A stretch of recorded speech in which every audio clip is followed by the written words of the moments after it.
This is The Edge of Innovation, Hacking the Future of Business. I'm your host, Paul Parisi. And I'm Jacob Young.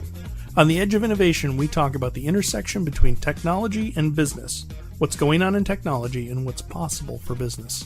Hi, I'm Paul Parisi with The Edge of Innovation, Hacking the Future of Business, and I'm here today with Benjamin Nutter, who in our area is well-renowned. So first of all, it's a great name. Thank you. It's a great name. It's an old New England name, Nutter. Yes. Is that true? That's right. How far do you guys go back? Actually, to about 1635. Wow. And the unique name that first settled in the Dover, New Hampshire area, this is true, his first name was Hate Evil. Hate Evil Hate Nutter? Evil Nutter. Wow. Yes. Was it a hyphenated name? Or? No. So was that his middle name, Evil? No. Hatevil was his first name. Wow, that's so Yes. cool. That's only in New England. Oh, right. No pressure there. No, yeah, exactly. What did he do?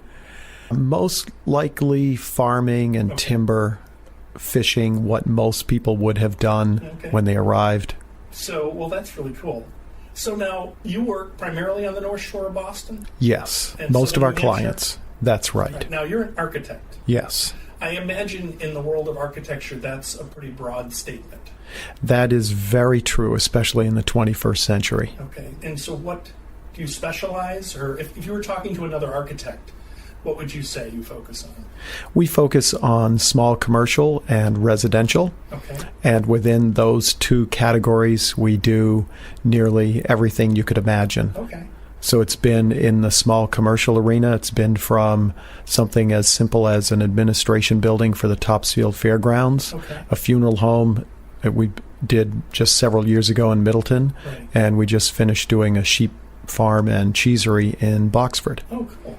Okay. And then in the residential world, it could be a building as old as the late 1600s, net zero energy, or mid-century modern inspired home built today. So very, very diverse variety of architecture. So let's talk about sort of the whole approach to building. And so there's a point at which a person says, I want to build something, a business, a house, or whatever, and they make a decision, I need to go to an architect. But a lot of people don't. So what's that tipping point? And that you find in your experience? Because I know you probably have more design-sensitive clients than less design-sensitive. That is so true. Okay. In fact, that was eventually the very obvious answer to that question, even for myself, was that if design did not matter to our clients, they would not be our clients. Okay. So that is so true, Paul. You nailed the essential answer is that that's what drives most of our clients to work with an architect. So what is design? I mean, because is it the colors? It's not the furniture. You know, we see all these TV shows, and you see these, places that are being rehabbed, and they say, well, we're going to take this wall out and this, and then we're going to do this, and we're going to paint this. And it really doesn't come together until they stage it with the furniture. And that's part of what makes design such a subjective subject, if you will, because what might appeal to you as a design might not appeal to, say, Mike. You might prefer a contemporary design. Mike might buy an old home and restore it and renovate it, add on to it. How do you navigate that with clients? Well, I suppose most people arrive with some notion of what kind of design appeals to them. Okay. So that begins to narrow that down. And actually thinking about one of the things that I feel that we've been especially good at over the decades is what I refer to as clarity of style. And what I mean by that is really clarity of architectural style. So if we're working with, an example would be right now we're doing a house with a couple out on Great Neck in Ipswich. Oh, cool. And it's a design inspired by mid-century modern, which in their particular case would be a house informed by the sort of homes that were being built from 1930 to 1950. Okay, so I'm not expert on those terms. I imagine most of our listeners are. What is mid-century modern? You said 30 to 50. Right. What is the look? The look is really what some people would think of as contemporary. Okay. So it would be most likely flat roofs, a very horizontal look, large areas of glass, and really structures and shapes that are much more streamlined than, let's say, a 1790 Georgian New England farmhouse that is the classic center entrance, center chimney colonial that is reproduced endlessly in subdivisions, for example. Okay, good. So, that's good. That's a good handle for me to get, great. Understand. Okay, so you're working on this, and do you have sweet spots of design for your company? Favorites of your personal? I know probably you have personal favorites. And let's answer that first. So do you have sweet spots as a company? That also it's a great question, and it's not an easy question to answer, right, because I find a great interest in almost all of the architectural styles that are part of really the American history of architecture. So that could be something like the first homes built in the United States along the East Coast are referred to as first period because it was the first period of construction. Sure. Those would be dramatically different than that mid-century modern that I was referring to. I suppose what I find especially exciting and inspiring is to work well as an architect, as a designer, within each one of those styles. Okay. Yeah, and have you done that? Yes, well, we think so. But I mean, I imagine there's architects out there that probably only do first period. You're absolutely right. Why are you coming to me to do this mid-century modern? I don't do that. Go speak to these people. But the story's a little different with you. You're coming in and saying, tell me what your design inspirations are, and we can take and sample from them or be pure to one inspiration.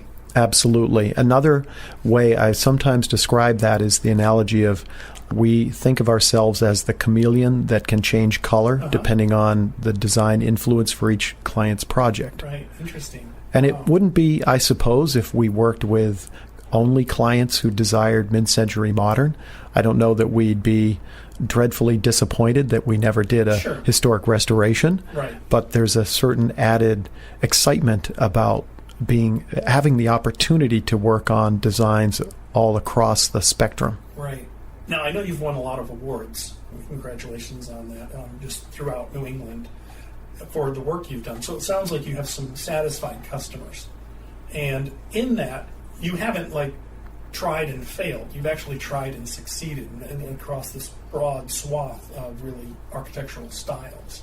So that's exciting to see. How do you see, is the architecture world, are most of them like your company? This is, we can pretty much handle everything, or are they more specialized? There are some that are very specialized. Certain firms around the metropolitan Boston area I think of as really, as you say, specializing in a more contemporary architecture. Other firms where I first worked in Boston was one of the really original older names. Royal Barry Wills was an architect who really promoted the colonial revival style, although ironically in the 50s there was another architect, Hugh Stubbins, who worked there, who did very contemporary work at the time, but not well known by most people that Hugh sort of got his wings at the Royal Barry Wills office. Cool. Royal Barry Wills Associates continues today to do mostly traditional work, so colonial, maybe some shingle style work, and their reputation is so excellent in that area that it's most likely that a client calling them would be seeking to do a traditional design. Doesn't necessarily mean they would rule out doing a contemporary design, but that's what they're especially well known for. Right. And like Mary Ann Thompson is an architect in the metropolitan Boston area that really specializes in contemporary design.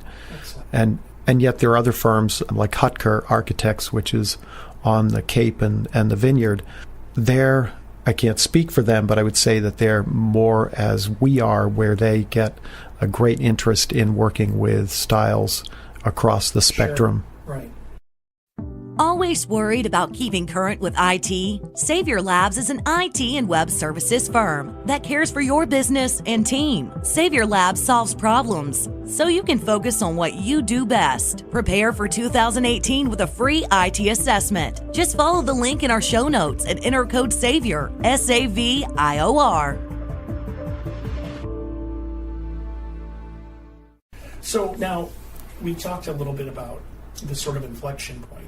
And, when I'm saying, okay, I want to build something, what's that inflection point for me to choose an architect or just build it? show up with wood one day and build it, or however that happens. If I'm trying to make that decision, or I know somebody that's trying to make that decision, they say, gee, I want to build a house. Should I just go buy a set of plans, or should I talk to an architect? Those are two vastly different options. Can you speak to why or what sort of the decision points are and the things I can, sort of hooks that I can hang on to say, okay, if I want this, I need to go to an architect? And it doesn't have to do with expectations and all that kind of thing. Sort of dig into that a little bit. Yes.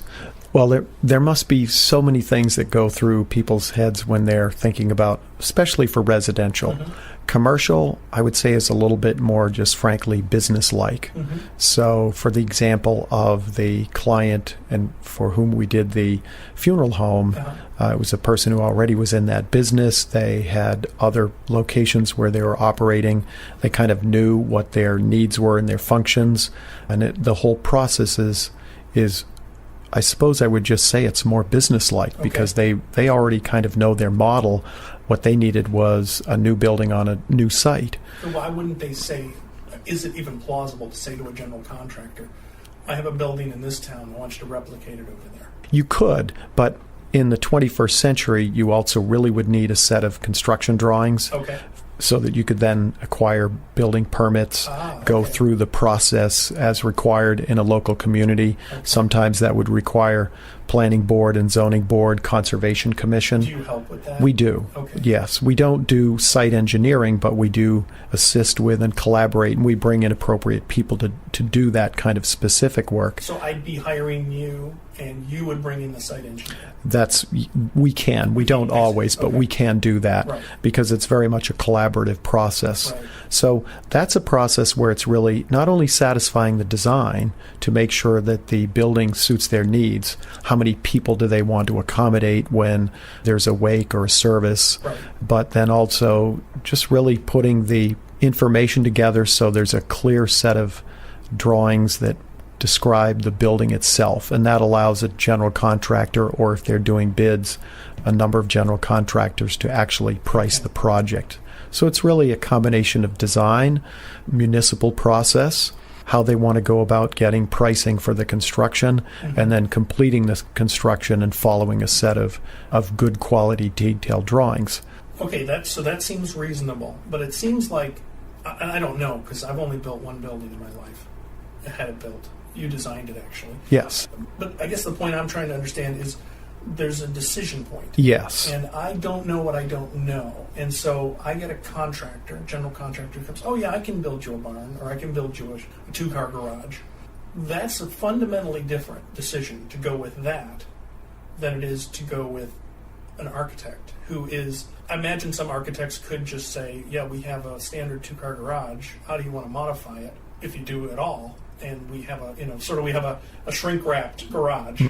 Those are good things. So those are fine. But what is the personal design ethic? Do you find any thread that runs through the people that are coming in and saying, no, I want something special? Well, we do, and not to repeat the earlier comment necessarily, but the whole point about design matters.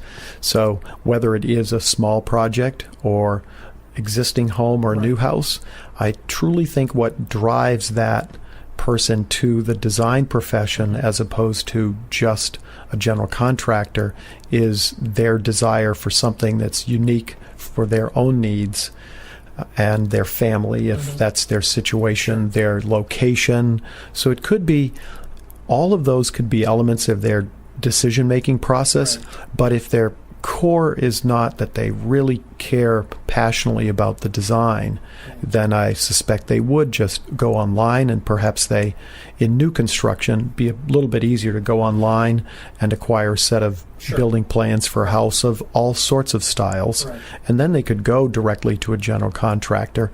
They might have to make some modifications to the drawings to suit codes that are local to the area, but you could go that route. Whereas our clients are, whether it's a small project, a large project, renovation, or new construction, it's very clear that they're really driven by the passion for good design, and they want to work with someone who will partner and collaborate with them to achieve that design and then work that into the building construction.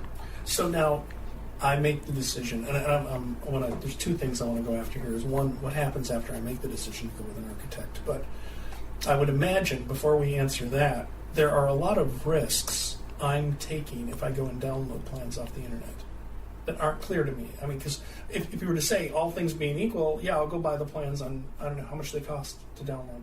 I have no idea. Right, whatever. it could, yes. So I buy these plans for whatever amount, but I don't know what I don't know. Right. Now, if I alternatively go to an architect, general contractor is a little different because, they don't have the best reputation in the world. They're not somebody that's necessarily working on your behalf. They're working to get the thing built as quickly as possible and as cheaply as possible so they can get on to the next project. I'm sure there's some that aren't as maybe crass as that, but there's a difference of interest there. Maybe I'm being unfair. Well, there certainly, unfortunately, we partner with a lot of very good quality general contractors, whether they are small firm or large, and yes, they certainly, at the end of the day, they obviously, like any of us, they want to be able to put some money in their pocket, right. But they're also rather passionate about the residential design arena, if you will. So we have great people we can collaborate with our clients. Right, but that's after I've made the decision to go with an architect. Generally speaking, there's a rare occasion where a client may come to us and they've already selected a general contractor, but that's probably less than 10% of our clients, might even be less than 5% of our clients. So usually we're also, part of our process is to help them, kind of get them set up to collaborate with a particular general contractor. But back to your other question. Well, actually, before we go there, let me get a little deeper on this, because I guess what I'm trying to pull out here, and tell me if I'm wrong, is that you're really working solely to the benefit of the customer. Yes, you're absolutely right, and that's what we should be doing. And so that's a unique role in the sort of ecosystem, because if I go and download the plans, I don't know what I don't know. That's right. The minute I involve you expose me to everything I don't know, if I need to. Yes. But you get me through the zoning board and all the different things and help assist with all that and bring in the right experts. We've been talking with Ben Nutter of Benjamin Nutter Architects in Topsfield. Hope you've enjoyed the time. Hope everybody's enjoyed listening. Thank you very much, Paul. All right. I've enjoyed doing this. Thank you, Ben.